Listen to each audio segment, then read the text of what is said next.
متحدہ قومی موومنٹ پاکستان کے حق پرست رکن قومی اسمبلی حلقہ این اے 233 ایم این اے جاوید حنیف، رکن سندھ اسمبلی حلقہ پی پی 94 ایم پی اے نجم مرزا نے Karachi water and sewerage board کے ہیڈ آفس کار ساز میں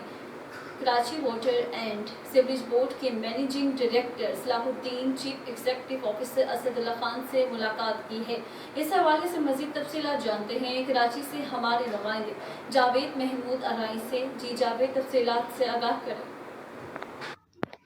جی بالکل، متحدہ قومی موومنٹ پاکستان کے حق پرست رکن قومی اسمبلی حلقہ این اے 233 جاوید حنیف، رکن سندھ اسمبلی حلقہ پی ایس 94 نجم مرزا نے Karachi water and sewerage board کے ہیڈ آفس کارساز میں Karachi water and sewerage board کے مینیجنگ ڈائریکٹر صلاح الدین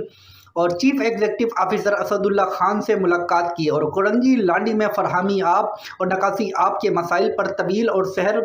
حاصل گفتگو کی اور ان مسائل کی نشاندہی کی، خاص طور پر فراہمی آب کی پمپنگ کو متواتر اور بلا تعطل جاری رکھنے کے حوالے سے بات کی، جس پر واٹر اینڈ سیوریج بورڈ کے افسران نے سپرنٹنڈنٹ انجینئر اسلم اوان آفتاب چانڈیو کو فوری حل طلب مسائل کو ترجیحی بنیاد پر حل کرنے کی ہدایت دی۔ اس موقع پر جاوید حنیف کے کوآرڈینیٹر وسیم یو، اراکین بلدیاتی کمیٹی کورنگی زمان ٹاؤن، فائنانس سیکریٹری سید احمد علی، ٹاؤن ممبر یوسف پپو بھی موجود تھے۔ جی